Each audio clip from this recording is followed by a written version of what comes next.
Baik, assalamualaikum warahmatullahi wabarakatuh. Alhamdulillah masih ketemu. Mudah-mudahan pada sehat lahir batin, dipanjangkan umur, lalu sadar kalau panjang umurnya itu adalah sebuah kesempatan yang datang dari Allah Subhanahu wa ta'ala. Karena banyak sekali orang yang tidak sadar dipanjangkan umur untuk apa, dia nggak tahu. Padahal dipanjangkan umurnya itu adalah diberikan kesempatan oleh Allah untuk mau nengok, ngelihat ke dalam diri. Di dunia ini udah punya apa? Ya, di dunia ini sudah punya apa? Ketika mengingatnya dalam kerangka ibadah di dunia ini punya apa, itu tidak bicara materi, tidak bicara harta, tapi bicara kira-kira apa yang dilakukan di dunia ini bisa nggak sih mampu meraih surga. Allahu Akbar. Jadi tema kita hari ini adalah yang dirindu surga. Siapa yang dirindu surga? Yang dirindu surga itu adalah yang merindukannya. Jadi surga itu rindu kepada mereka yang merindukan surga. Seorang kekasih akan rindu kepada kekasihnya yang merindukannya, kan begitu. Lalu kalau di sini ada rindu dan di sini ada rindu, kira-kira pengen ketemu nggak? Oh, pengen ketemu. Kalau udah ketemu ngapain? Oh. Ya, nah surga juga begitu. Hati di sini nikmatnya sangat luar biasa. Bisa berjuta-juta kali lipat. Oh, di surga nggak ada nenek-nenek. Agak ada. Suatu hari ada nenek-nenek bertanya sama Rasul, ya Rasul, kira-kira aku masuk surga nggak? Rasul bilang, nenek nggak masuk surga. Sedih, dia langsung nangis. Terus Rasul bilang, maaf nek, di surga itu tidak ada nenek-nenek. Makin nangis lagi. Kok begitu Rasul? Karena semua sekarang yang nenek-nenek nanti kembali menjadi muda belia. Loh, nanti kita nggak akan melihat ibu kita yang setua sekarang, tidak. Sudah akan melihat wajahnya sama dengan kita. Allahu Akbar. Semua akan kembali menjadi muda. Yang nggak usah khawatir, rambut pun akan tumbuh dengan baik dan bagus, ya kan? Kalau yang sekarang mungkin mengalami erosi ya pada rambutnya, pusing, nggak usah khawatir, nanti di surga lebat tumbuh ya. Kalau di sini ada yang ngerasa lebih pendek daripada yang lain gitu kan, nggak usah khawatir, soalnya tingginya semua sama. Baik, kita akan kembali setelah yang berikut ini.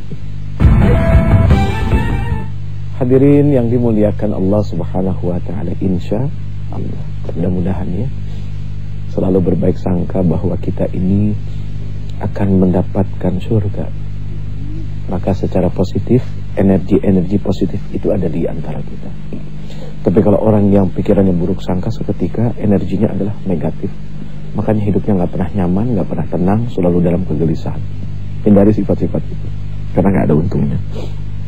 Baik, yang dirindukan surga itu adalah orang yang merindukannya. Kalau kita bicara manusia secara sosial, secara tatanan pergaulan, yang pertama yang dirindukan oleh surga itu adalah pegawai yang jujur. Jadi surga itu rindu kepada pegawai yang jujur. Artinya ketika dia bekerja, ada bos, nggak ada bos, pekerjaannya tetap sama. Begitu ada bos baru, wah nggak ada yang kagak dikerjain juga tuh. Nah, ini bahaya kalau begini, ya bahaya. Nah, penting ketika bekerja membawa nilai ibadah, karena ibadah ini yang akan memperbaiki tata cara kita bekerja. Sehingga bekerjanya ini selalu dalam bentuk profesional. Ya, kita butuh pegawai yang jujur, insya Allah. Terus yang kedua yang dirindukan surga siapa? Pemimpin yang adil. Pemimpin yang adil. Surga itu rindu kepada pemimpin yang adil.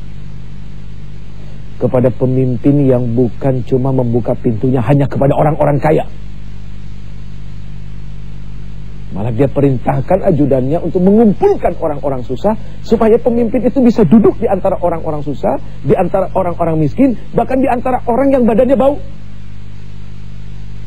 Bukan hanya berkumpul dengan orang yang berpakaian mewah, wangi, harum. Tidak. Pemimpin yang dirindukan surga, yang mau bau dengan rakyat. Kalau mau sukses jadi pemimpin, harus punya mata, matanya mata rakyat. Harus punya telinga, telinganya telinga rakyat. Harus punya mulut, mulutnya mulut rakyat. Harus punya tangan, tangannya tangan rakyat. Harus punya kaki, kakinya kaki rakyat. Dan harus punya pikiran, pikirannya pikiran rakyat. Ini bukan koran, bukan. Ya. Ini Masya Allah, baru sukses. Nanti surga rindu kepada pemimpin seperti ini. Amin ya Rabbah. Yang ketiga, kira-kira runda lagi. Surga rindu kepada siapa? Kepada orang yang berilmu, lalu kemudian menjadikan ilmunya bermanfaat bagi orang lain. Al-ilmu bila amalin kasyajari bila tamarin. Jadi ilmu yang bermanfaat itu bagaikan pohon. Ilmu yang tidak bermanfaat itu bagaikan pohon yang tumbuh dan tidak berbuah. Jadi kalau ilmu tidak diamalkan itu seperti pohon yang tidak ada buahnya. Bisa dia dipakai buat berteduh, bisa, tapi tidak ada manfaat untuk menikmati buahnya. Sementara pohon yang baik itu adalah apa? Bukan cuma mampu digunakan untuk tempat berlindung, berteduh, tapi juga mampu dinikmati buahnya. Banyak pohon-pohon sekarang yang ditanam di pinggir-pinggir jalan, tumbuh buah tapi buahnya nggak bisa dimakan. Nah seperti itulah orang-orang yang berilmu tapi tidak memanfaatkan ilmu. Ya. Nah sementara surga rindu kepada orang berilmu memanfaatkan ilmu. Yang keempat, surga rindu kepada siapa? Kepada orang kaya yang pemurah. Ya, udah ngerti lah ya, yang selalu menjadikan hartanya itu untuk menolong orang lain. Bukan melindungi diri sendiri, bukan untuk membangun kerajaan bagi diri, tidak. Kemudian siapa lagi? Surga rindu kepada orang miskin yang sabar. Kalau miskin modalnya udah sabar aja dah, jangan biar miskin asal sombong, repot. Yang pantas sombong itu orang yang punya. Siapa yang punya itu adalah Allah Subhanahu wa taala. Yang berhak sombong itu hanya Allah, karena Allah memiliki segala-galanya kan gitu. Kemudian siapa lagi yang dirindukan surga? Yang dirindukan surga itu adalah orang yang kuat, lalu dengan kekuatannya dia jadikan untuk melindungi yang lemah. Bukan malah menindas. Oh bahaya. Tidak bisa. Surga tidak rindu kepada orang yang zalim. Nah, itu secara hubungan kemanusiaan. Sekarang bagaimana dalam ikatan keluarga? Kira-kira surga rindu kepada siapa? Anak yang soleh, birrul walidain. Terus yang kedua istri yang solehah.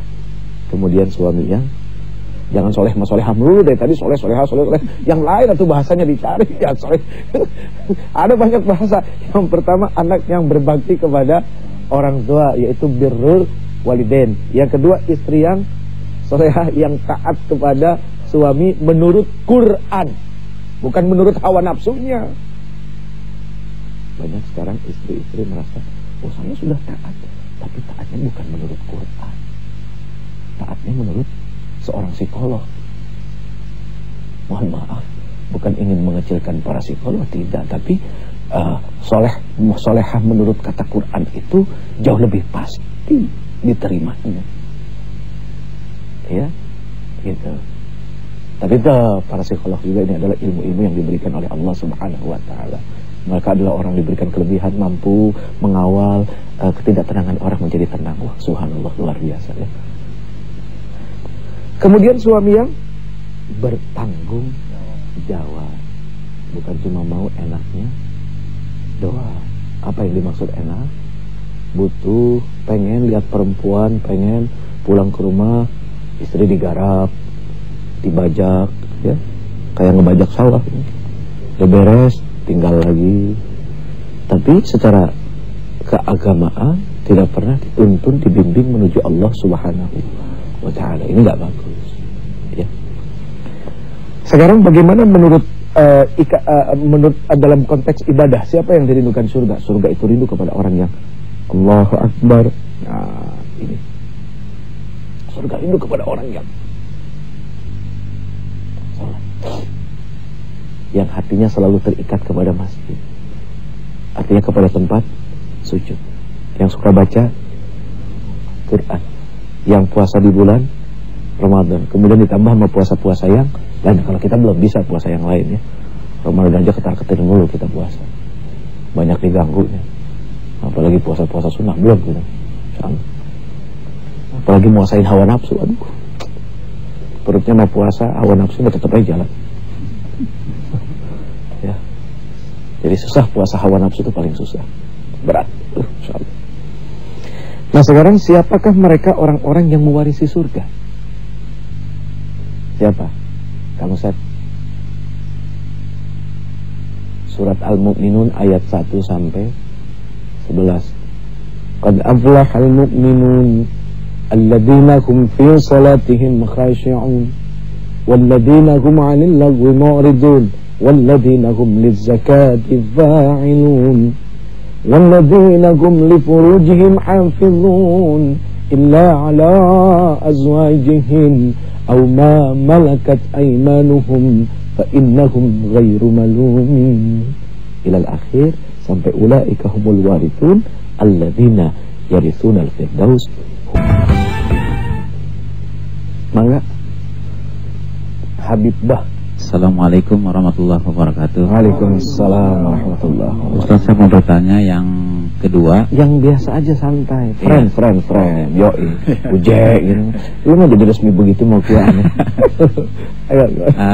Uje, mungkin saya mau bertanya yang kedua. Apa yang dirindukan surga itu seperti pemimpin, sedangkan pemimpin kita ini termasuk dikatakan beriman. Dan kata Ustaz tadi harus dekat dengan orang-orang miskin. Sedangkan di kita ini saya sendiri belum lihat seperti itu, Ustaz. Apa yang dirindukan seperti itu? Kalau gitu antum aja jadi presidennya gimana? Justru saya mau bertanya Uje kan gitu. Oh, iya. Mungkin itu aja, Ustaz. Baik. Assalamualaikum warahmatullahi wabarakatuh. Waalaikumsalam. Mudah-mudahan kamu tidak disomasi ya. Nanti kayak Prita lagi disomasi. Ya Allah ya Karim. Itu perkara-perkara keangkuhan dan kesombongan manusia. Ya. Sampai-sampai membuat seseorang itu jadi sengsara. Kalau mau nengok ke dalam diri seorang perempuan sanggup meruntuhkan rumah sakit sebesar itu, terlalu paranoid. Kesian. Padahal duduk sama-sama saling mengikhlaskan, sudah selesai beres urusan.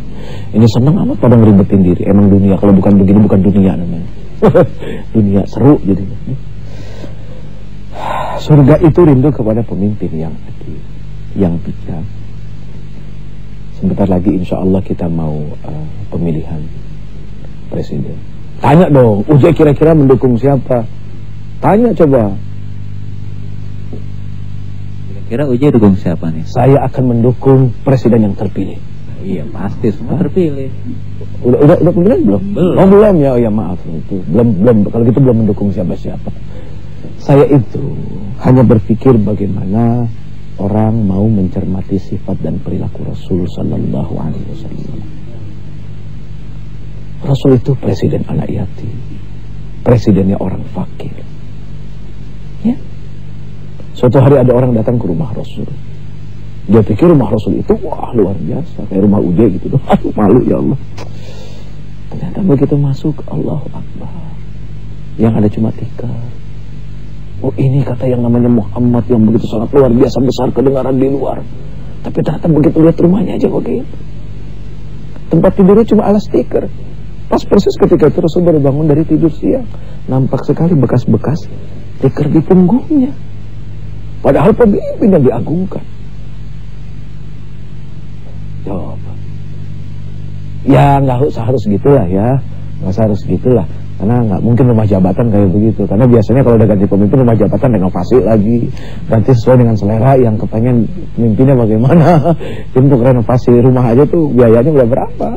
Kalau buat pembangunan perumahan orang-orang yang sekarang nggak punya rumah gitu. Subhanallah. Kan banyak tuh di bawah-bawah jalan-jalan tol, kan udah kelihatan jelas-jelas nggak pada punya rumah. Ya daripada dibongkarin terus berantem saling ngusir, ya mendingan dibikinin rumah aja, pusing amat. Tapi ya gitulah. Manusia itu gak akan ingat kalau gak dipecut dulu. Khawatir nanti pecutannya terlalu dahsyat buat bangsa ini, buat negeri ini. Karena udah terlalu banyak kita dipecut Allah. Ya. Mari kita berdoa. Mudah-mudahan Allah subhanahu wa ta'ala menjadikan kita orang-orang yang dekat dengan surga. Ada satu tingkatan manusia yang paling luar biasa. Dia tidak berharap pahala dalam setiap ibadahnya, dan dia tidak berharapkan surga, dan dia juga tidak berharap untuk dijauhkan daripada neraka. Yang diharapkan satu adalah mencari ridha Allah subhanahu wa ta'ala. Ini tingkatan yang luar biasa. Kenapa mencari ridho? Karena di dalam ridho itu ada surga, di dalam ridho itu ada pahala, dan di dalam ridho itu dijauhkan daripada neraka. Ya Allah, ya Karim, ya Rabbal Alamin, nampakkanlah surga di dunia ini bagi kami, ya Allah, sehingga apapun kesulitan ini tidak akan kami lihat, karena kami melihat tampak surga yang luar biasa. Engkau tampakkan surga di dunia ini penuh dengan ujian dan cobaan. Orang-orang fakir yang berpakaian tidak baik, itu adalah wajah surga di dunia. Sementara tempat-tempat yang membuat diri menjadi lalai, kemudian lahir sifat mubazir, menyia-nyiakan harta, membuang-buang waktu, berkumpul syahwat, itulah wajah neraka yang ada di dunia. Semoga Engkau buka pandangan roh kami, pandangan batin kami, itu bisa melihat jalan menuju Engkau, ya Allah. Rabbana atina fid dunya hasanah wa fil akhirati hasanah wa qina adzabannar. Sallallahu ala khairi khalqihi Muhammadin wa ala alihi washabbihi wasallam. Subhana rabbika rabbil izzati amma yasifun wa salamun alal mursalin walhamdulillahi rabbil alamin.